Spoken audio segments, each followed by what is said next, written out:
वही गए वो जमाने जब लड़की को घरवाले साड़ी पहनाना सिखाकर ससुराल भेजा करते थे। अब तो अरे क्या सारा दिन ये सड़ा सा पैजामा पहनकर घुमा करती है। अरे कभी चुन्नी वाला सूट भी पहना कर। चुन्नी वाला सूट उस पे कौन सा बड़ा काम है। ये लो। राधा अंदर जाती है, पजामे के ऊपर ही कुर्ता और दुपट्टा डाल आती है। हैप्पी सासू माँ, अब तो पैजामे से कोई दिक्कत नहीं है ना। सास राधा को देखती है। हाँ कोई दिक्कत तो नहीं, लेकिन बहू तो बहू की तरह ही अच्छी लगती है ना। अरे बिंदी लिपस्टिक लगाया कर। अगले दिन राधा पजामे के ऊपर ऊंची सी साड़ी पहनकर तैयार होकर आती है। ससु माँ, चाय ले लीजिए। अरे राधा, ये क्या झोकर बनी हुई है।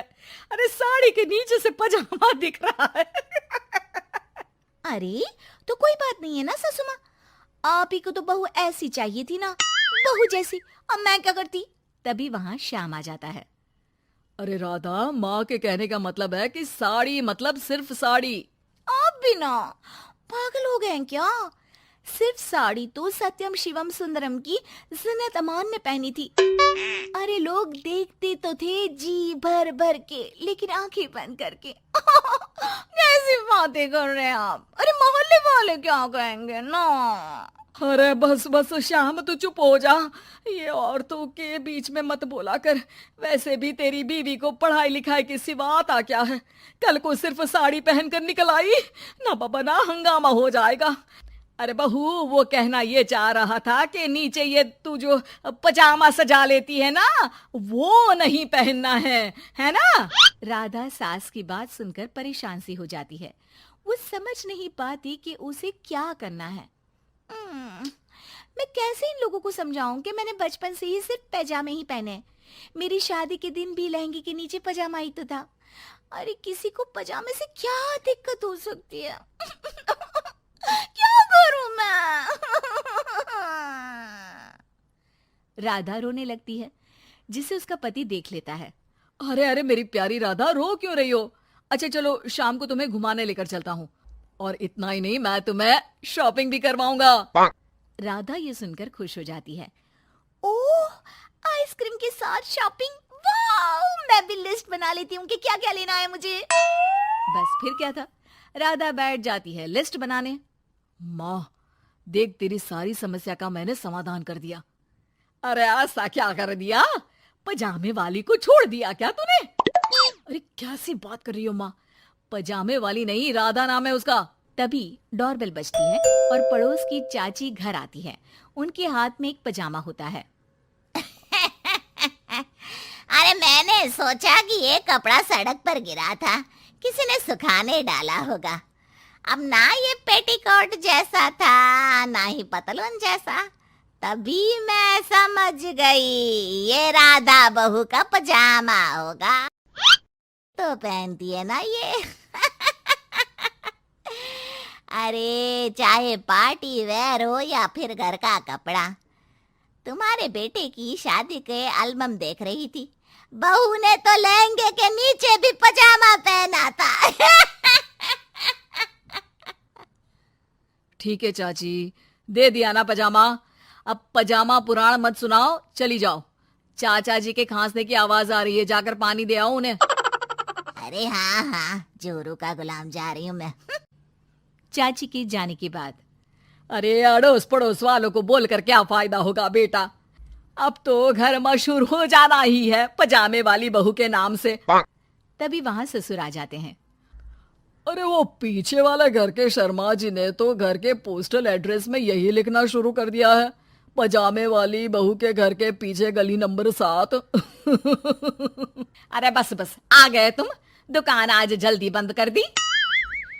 अरे क्या करूं, ये टाइट पैंट पहनकर बैठा नहीं जाता दुकान में।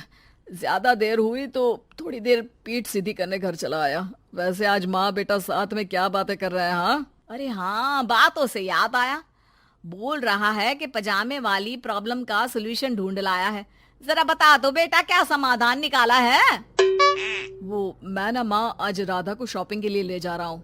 अरे बेटा क्या बात है, कितनी अच्छी बात है। हाँ माँ, इतना ही नहीं, वो तो पूरी लिस्ट तैयार कर रही है कि वो क्या क्या खरीदेगी। जब इतना खरीदेगी तो कुछ अलग तो पहनेगी ही ना। उधर राधा बाजार जाने के लिए पजामा टी शर्ट पहनकर तैयार हो जाती है। चलिए जी, मुझे काफी सामान लेना है। पति श्याम उसे बाजार ले जाता है, जहां राधा एक नहीं दो नहीं बल्कि 12 पजामे खरीदती है, वो भी अलग अलग रंगों के। और वो सारे पजामे लेकर घर आ जाती है। अरे आ गई बहू रानी, क्या लेकर आई हो? पिताजी ये देखिए, आपके लिए ये पजामा लेकर आई हूँ, प्योर खादी का है। पैंट लुक में इसे आप दुकान में भी पहनकर जा सकते हैं। और खुद अकेली है?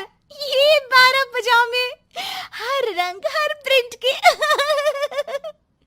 राधा अपने कमरे में चली जाती है, लेकिन सास सर पर हाथ रखकर बैठ जाती है।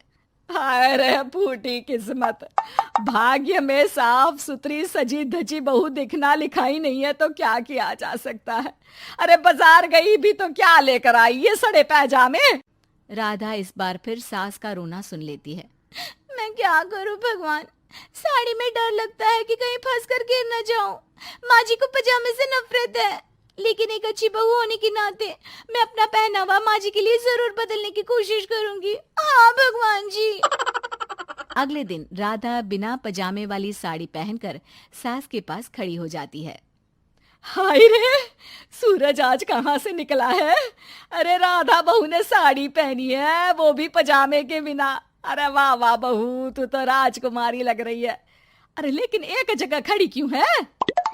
वो माँ जी इसलिए कि मैं गिर सकती हूँ। अरे हाँ जी, हमने तो 4 तल्ले के मकान को एक कर रखा था, ऊपर नीचे सारा घर संभाला था, वो भी साड़ी में।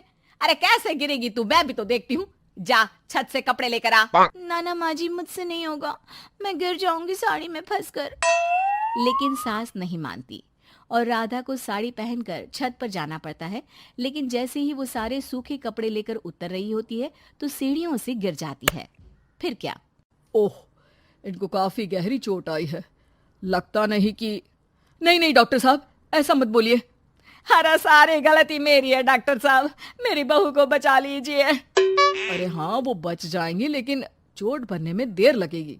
धीरे धीरे राधा ठीक हो जाती है और एक दिन जब पहली बार वो ठीक होकर कमरे से बाहर निकलती है तो देखती है कि सास ससुर पति सब पैजामे पहनकर खड़े होते हैं। देखा बहू, कैसा लग रहा है ये पैजामा? वैसे बहू सही में ये बड़ा कंफर्टेबल है। हाँ, अरे अब तो इसे पहनकर मैं इतने आराम से दुकान में बैठता हूँ कि कितने ही ग्राहक क्यों ना आ जाए, फटाफट काम होता है। मुझे माफ कर दीजिए माँ जी, मैं साड़ी पहनने की पूरी कोशिश करूंगी। अरे नहीं बहू, मुझे माफ कर दे, तूने घर के लिए मेरे लिए बहुत त्याग किया। बेटा इंसान पहनावे से नहीं बल्कि अपने कुशल व्यवहार से सबका प्यार पाता है। हमें तो अब बस पजामे वाली ही बहू चाहिए।